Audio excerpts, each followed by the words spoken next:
you go. Okay. So let's go back to our customer. So while I'm trying to find my slide, can anybody tell me about the customer and the customer segment? What do you think you're going to look at when you are looking for your potential customers if you want to start your business? Anybody? Ma'am, your target market. Exactly. Who's your target market? Who's your target customer? Excellent. So just a quick question. How many of you are actually working, or are you all just students? Are you all studying only? Is anybody working in an organization? Who of you?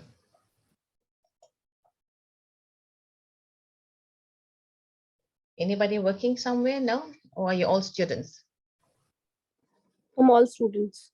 All students. Okay, so we leave that part out. Okay, so great. So now we need to figure out who's your customer, like I said, in terms of the age, whether it's male, female, maybe in terms of the geography as well. Are you only concentrating on maybe on Dwarka, the area where you are, or are you looking at maybe the whole of Delhi, or maybe you're looking at the whole of India?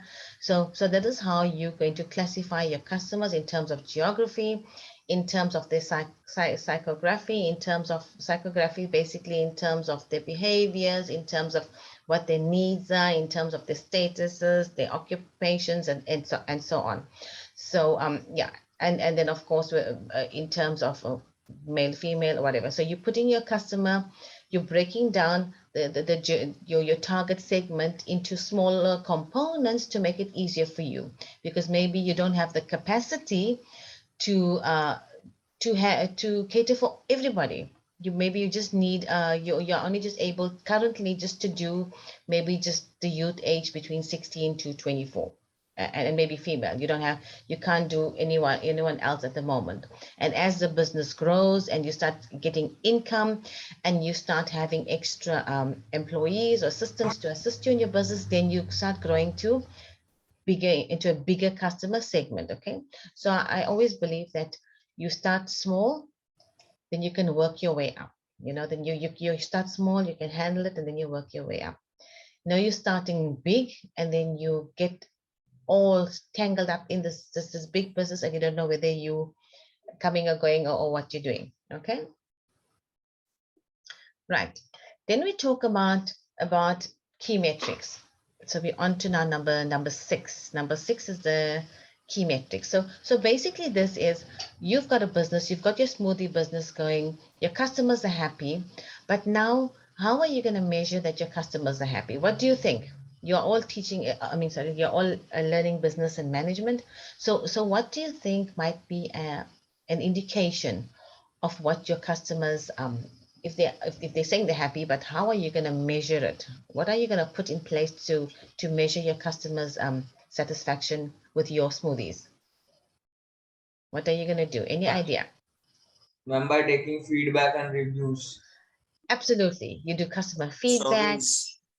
Fantastic. Absolutely. Service also. So you check all of this. Maybe you can get someone who can just, maybe you can even just do it on your phone. You just do a 2 or 3 liner customer feedback survey, age group, what smoothie are you having, which one is it, which flavor, and are you happy, not happy, and that's how you get customer feedback, and how you improve your services as well. Okay, so maybe you need to add a little bit of something here, add more there, deduct more here, or something. That is how you figure out what to do and how to fix the dissatisfaction of the customer. So you continuously assess your customer feedback, okay, and how happy they are. Then we have something called distribution channels. So basically this is essentially, how does your product get to your customer? So how are you going to advertise this here? So I always say that when you are starting a business, when you're starting small, when you're just an entrepreneur, you want to start off something, you are not going to be one of those that's going to invest millions and millions into advertising. You're going to be smart. I always talk about lean principles, and I talk about smart. You work lean, you get rid of all the extra trimmings, and then you work smart. So what you do is you work with what you have. So you've got free WhatsApp, you've got free websites, you've got free Facebook, you've got free LinkedIn, you've got free Instagram, Twitter, to make use of all the channels that are free. Don't go out there and invest and spend lots of money on advertising when you could have saved all that money, invested it into your business, into your premises, instead of now putting it onto distribution channels. And 9 out of 10 times, especially with you young guys, if you smell, if you've bought a smoothie and it tastes absolutely delicious, then you are going to tell all your friends, oh, I bought a smoothie from that store there or that guy, and it tastes absolutely fantastic. And then all the friends are going to run off during lunchtime to go and get smoothies. Does that make sense? Yes?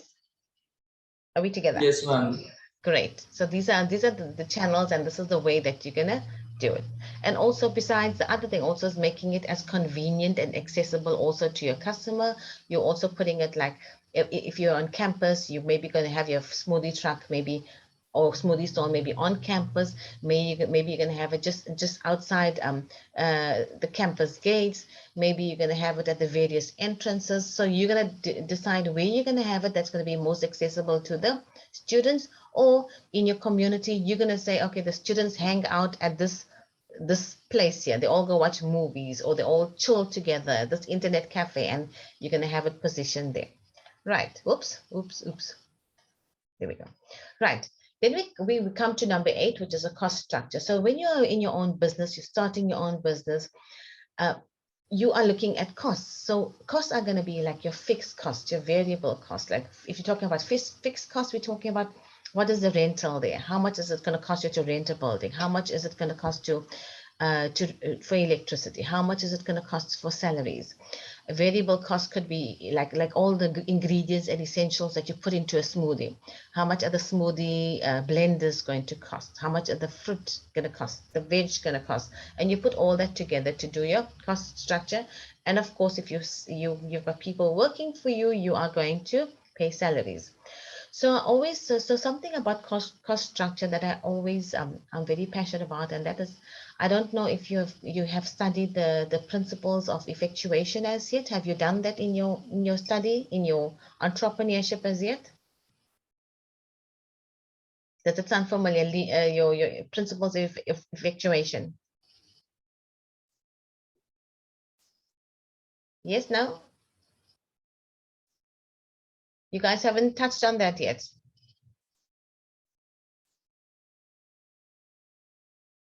No, ma'am, not yet. Okay, so just to give you a brief intro to that. So basically, our principles of effectuation are making use of what you have within your means to start your own business. So you're not going to run off very quickly to go and apply for a big fat loan at the bank. No, you're going to start with what you have. So you're going to start the smoothie business. So you're a management student, so you know a little bit about essentials of business, because now I'm teaching you the lean canvas. So you're going to have a little bit of that knowledge. You and maybe 4 of your friends are going to get together, and you decide you're going to do this business. So you've already got your resources, you've got your employees, and then of course each one of you have decided you're going to take your pocket money, or your extra cash that you've earned, maybe doing an extra job or something, and you're going to maybe put maybe like 1,000 rupees together, and then you're going to buy all the veg, you're going to buy all the fruit, you're going to buy all the seeds, and maybe you're going to buy 2 or 3 smoothie makers. Okay, so what you're actually doing essentially is you're making use of what you have that's within your means, and you are not going out of your way to go and overinvest and get loans and all that kind of thing. Okay, so you're going to make use of what you have, your own knowledge, your own skills, and whatever resources you have within your means. So let me give you another example. So I do I do training and consulting. I have not invested a single cent into my business ever, not 1 cent, because I do everything myself. Like I said, I've got all these different knowledge and qualifications and stuff. So I've got my own. So I actually am using my own skills, my own resources. I don't need to employ anyone. And the biggest thing is that I do it online, so it's accessible to anybody, anywhere in the world. So from India to Philippines, I'm even busy in America now. So yeah, okay. So that's working smart with what you have, and it's only when you when you decide maybe you want to build like the next rocket, and then you're gonna definitely then you're gonna need funding. But when you're starting small entrepreneurial businesses, make use of what you have before you go and over invest or go to banks and funders and all of that for money. Okay, does that make sense to all of you? Understood. Any questions on that? Because I always believe that making use of what you have is so important. Because I have my own tagline is that like you can start your own business with essentially nothing. If you put your mind to it and you work smart, you use your resources and your principles of effectuation. Questions? No. Understood. So you're all going to start your own business now because now you know you don't necessarily need money. You just put your savings and you just get a good few friends and you start. Are we together? You understand? Not talking too fast? Yes, ma'am. Okay, great. Then we go to the last part of the lean canvas, which is revenue streams. So if you notice now, it's exactly what we call it's a lean process because you've got a problem, solution, UVP, unfair advantage, customer segment, key metrics, distribution channel cost, and now you come to the revenue stream. So essentially, it is what you call it. So it's a process, isn't that so? You're not missing out on anything, and while you are here, you're also learning. With this business model or lean canvas model, you're actually learning lots of other additional things as well. So revenue streams actually means that what value are you creating for your customers? How much are you going to be charging the customers for the smoothies? And then also, very importantly, with COVID, you know, many organizations shut down and businesses and manufacturing all shut down for the simple reason that they did not have a backup plan, a plan B. They did not know how to pivot their business. They did not cater for the unforeseen. So when you're an entrepreneur, taking care of risks is one of your key points. You must know that if A happens, I must have backup plan B. If this happens, what can I do there? So you must always have some sort of backup plan in place. So here also, what are your alternative revenue streams? How much do you think you can charge a customer? So like, for example, maybe everybody is charging all the other smoothie makers are charging like maybe 25 rupees per 500 ml. And then you decided, no, we found a cheaper place to buy our fruit and veg. So maybe we're going to drop the price to 20. And because we are working from home, or maybe we ask campus facility if we can make use of the electricity, then we've got our 2 smoothie makers running. We are 4 friends. We decided during the lunchtime, we're going to get together and we're going to make our smoothies. So now, because of the resources that you've used, your own resources, your own principles of evacuation that you've implemented, now you don't have to charge so much. So you are very happy to charge your customers 20 bucks for it because they're very happy. They're finding that 25 is a bit too much. Okay. Also, you have figured out, okay, so if something happens and we can't make smoothies anymore, what else can we do? What will your alternative revenue stream be? Maybe you can start selling healthy veg packs and veg sticks and fruit sticks and little packs of seeds. So as an alternative revenue stream, if the one doesn't work. Does that make sense? Yes, ma'am. Okay. So now we've basically come to, so in a very simplistic form, in a very lean management form, I've given you an overview of what the lean canvas is, just to get you out there if you want to start your own business. So I've just touched on it, but there's also much more. There's different levels to it, but that's very basic, and you guys have just started business, so I don't want to make it too hectic and confuse you. So are there any questions? Just look at this lean canvas and just think, if you want to start your own business, will there be anything here that's maybe a little confusing, or maybe you want more information? Please do ask. And if you want, I want you to understand it, because this is actually the way to go. So any questions on this? Or can I move to the next slide?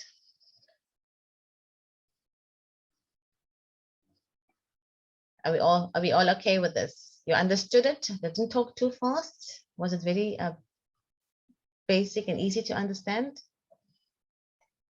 Yes? Are we all okay with that? Yes, ma'am. Righty. Okay, so now this is just a blank template. This is actually what it looks like. So if you decide if it's my young who wants to start a business, so maybe you're gonna go on here and you're gonna plot what you want to put on here for your business. Okay, so this is actually a blank one. So normally what I do is when I do other institutions and I've got longer time or if they're more advanced, then we start plotting on this here just to give them an idea. We take an example of a business and we just start plotting on here.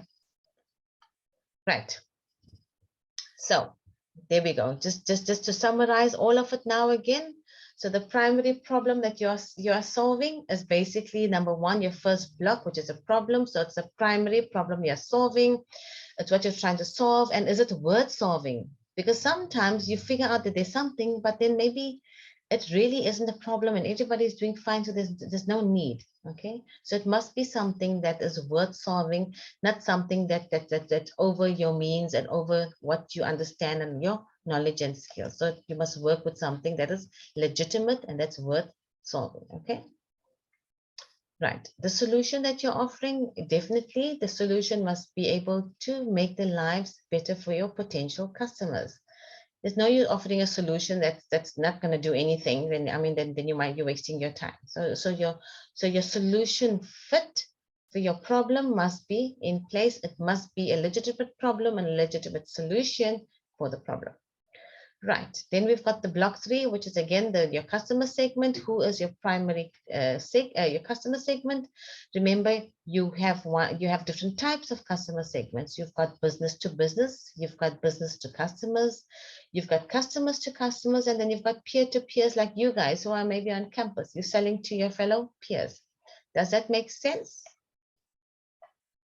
Right. Then we've got understanding the unique value proposition, which is basically offering everything that is currently being offered by the existing alternatives. But obviously also you do not go beyond this here. All you are doing is that you are looking at exactly what is your unique point, what is unique to you, what potential value that you have for your customers. Oh, something went wrong here. So I'm not sure if I'm able to play this. So if you guys, I'm always worried about clicking on YouTube. So let's just see if I can. Let's see if it works. So I'm going to stop my screen sharing for now.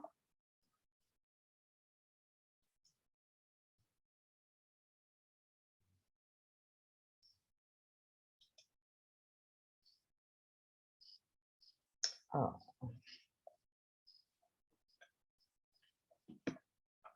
Just give me a minute.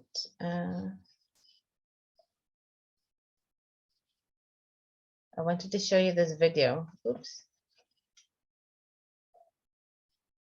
Okay. Just get out of here quickly.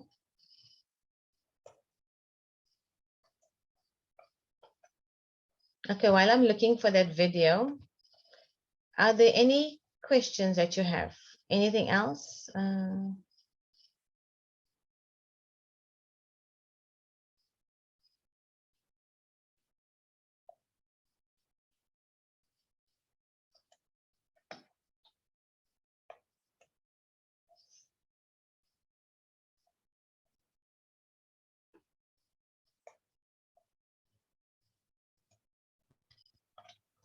I'm just trying to get my, oops.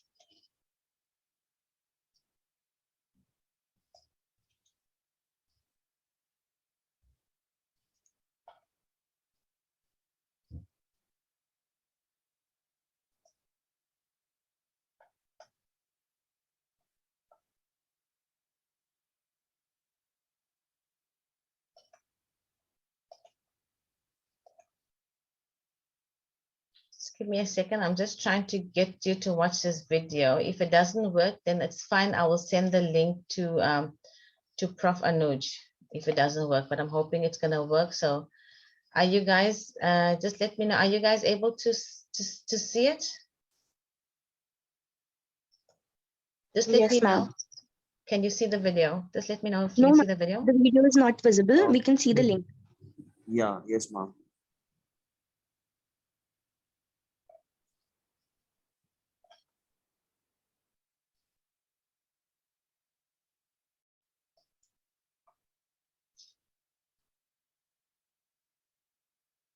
So can you see this blank YouTube screen?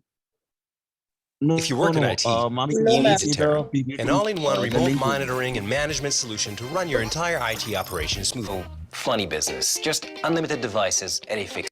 Sorry, I didn't hear that. Are you guys able to see that video clip?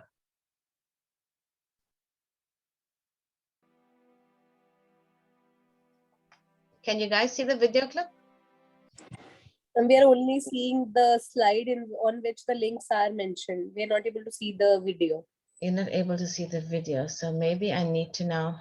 Okay, so maybe let's stop sharing there. And let's go back. Okay, let's go back. It's a very nice video clip.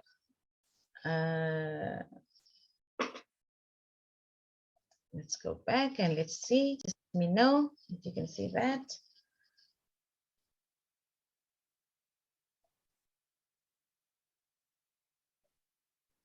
Can you see it? Yes, ma'am.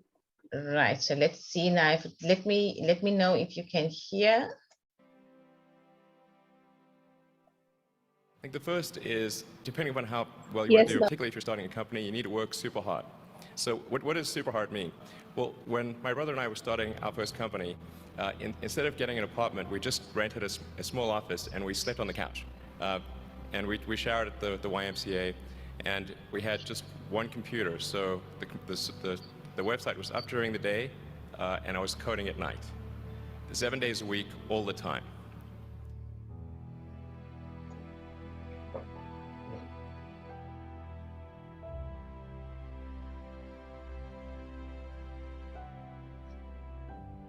Work hard like every waking hour. That's the thing I would say particularly if you're starting a company. And I mean, if you do simple math, say like, okay, if somebody else is working 50 hours and you're working 100, you'll get twice as much done in the course of a year as the other company.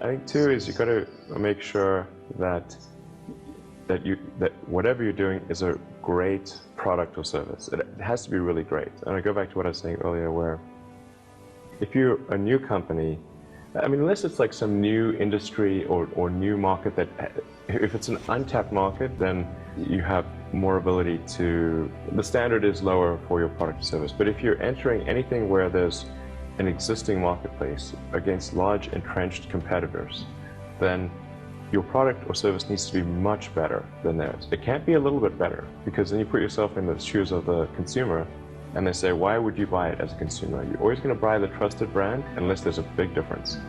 So a lot of times entrepreneur will come up with something which is only slightly better. And it can't just be slightly better. It's got to be a lot better.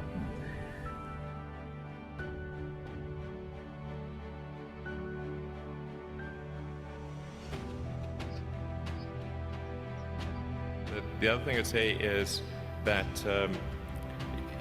if you're creating a company or if you're joining a company, the most important thing is to attract great people. So either join a group that's amazing, that you really respect, or if you're building a company, you've got to gather great people. I mean, all a company is a group of people that have gathered together to create a product or service.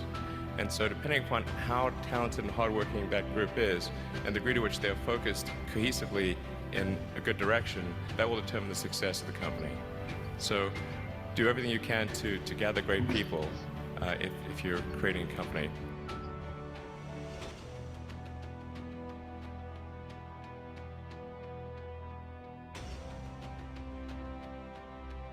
Then I'd say focus on signal over noise. A lot of companies get confused. They spend money on things that don't actually make the product better. So, for example, at Tesla, we've never spent any money on advertising. We put all of the money into R&D and manufacturing and design to try to make the car as good as possible. And I think that's the way to go. So for any given company, just keep thinking about, are these efforts that people are expending, are they resulting in a better product or service? And if they're not, stop those efforts.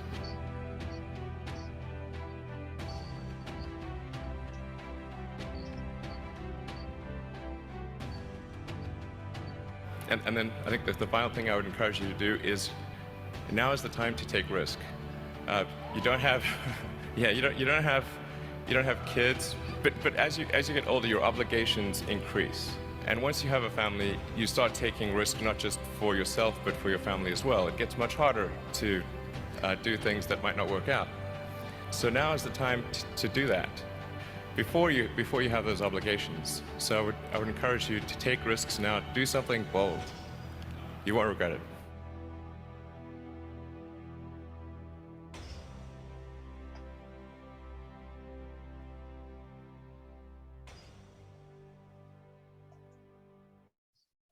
Okay, so how was that? Oops. Oh, sorry, 1 second. Oops, oops, oops.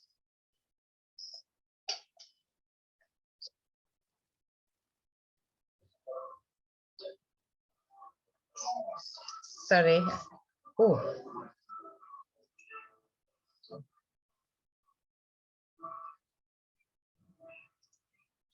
Sorry. Whoops.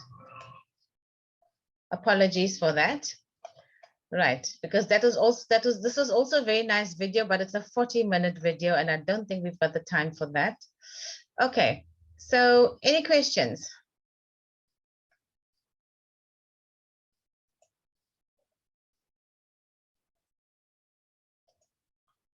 Any questions from anybody?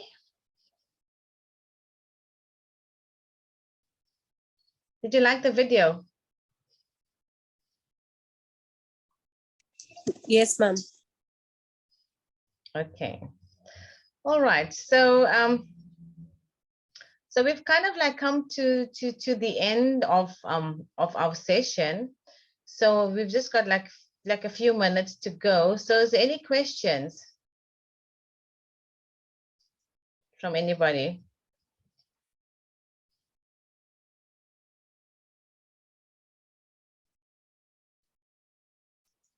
Any questions?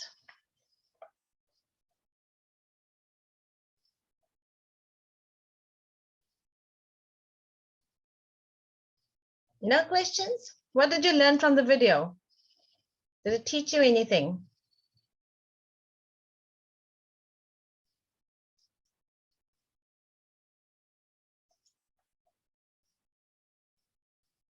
Yes, no? We have to work very hard, first of all. And in terms of competition, like if you're competing with someone, you don't have to just do little better, you have to do a lot better from your competitor. Absolutely. And also, like he says, Elon Musk was born in South Africa. He studied here at the University of Pretoria. He started his own business with his brother from his garage in his backyard. And from there, he grew. So I always believe that no idea is a bad idea. Whatever idea you have, you need to work at it. And also, you need to be passionate about what is it that you want to do. And also the interesting thing is that you guys are in the prime of your studies now. So this now is the best time for you to make all the sacrifices. You're not, I don't know how many of you are parents or whatever but this is now the time when you're young to actually do all of these things, because once you get older and the responsibilities start increasing, then you find that your business doesn't have your entire mind. You've got other things on your mind. So this is the best time to start, get it off the ground, get the right people on your team and have your right employees, and then your business is set. So this is something that I'm very passionate about. I see Himanshu's got his hand raised. A question for me, Himanshu? Your hand is raised. You have a question. This video. No, ma'am. It was just a Yes. mistake. No, ma'am. No question, ma'am. Oh, your hand's up. I'm sorry. Oh, okay. So this video clip is something that I show to all on all my sessions, because it's such a simple video, yet with his simple idea and simplicity, he's become the richest man on the planet, you know. And so nothing is stopping anybody from doing anything that you want. You just need to have the right mindset, the right people, right idea, and work smart and be smart, you know. So yeah, so that's basically it. So any questions? Anybody want to ask me anything before we I think we've got like about 20, under 20 minutes. Oh, sorry, according to this here, we've got another 5 minutes. Okay, so there's any questions before we leave, before we end the session? Do you guys, there's 21 of you here. Have all of you enjoyed the session? Did it make sense to you? Was it at least within your understanding, or was it too complicated? Or please tell me, so that at least I know for next time I can improve on it. It was easily understandable and very well shared with all of us. Okay, because if I do another session, maybe I can ask him to do a follow-on session, and then I can do another one, because there's also a very nice video, but that's quite long, but it also tells you about, you know, starting out, because starting out is always the hardest part. You've got this amazing idea, you're passionate about something, but it's getting that wheel going, you know, starting up, that's the most difficult. Do I or don't I? All right. Okay, so if there's no questions, and if you all are quite happy with the session, then we can end the session, if you guys are okay with that. Yes, Yes, ma'am. ma'am. Yes. Okay, so thank you for attending, and I hope you've enjoyed it. And if you have enjoyed it, and I'm hoping you would give good reviews to Dr. Anuj, so maybe we can do another one. Maybe I can do an individual session on maybe on effectuation, where you learn to use your own skills, your own resources to start your own business, instead of having to go out there and, you know, take big loans and stuff to start your own business. So maybe we can do that also sometime soon. But thank you so much. I hope it was understandable. Take care, and I'll see you the next time. Thank you.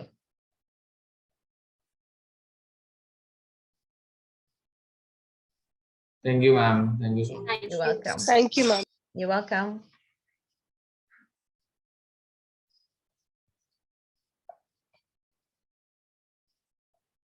You're welcome.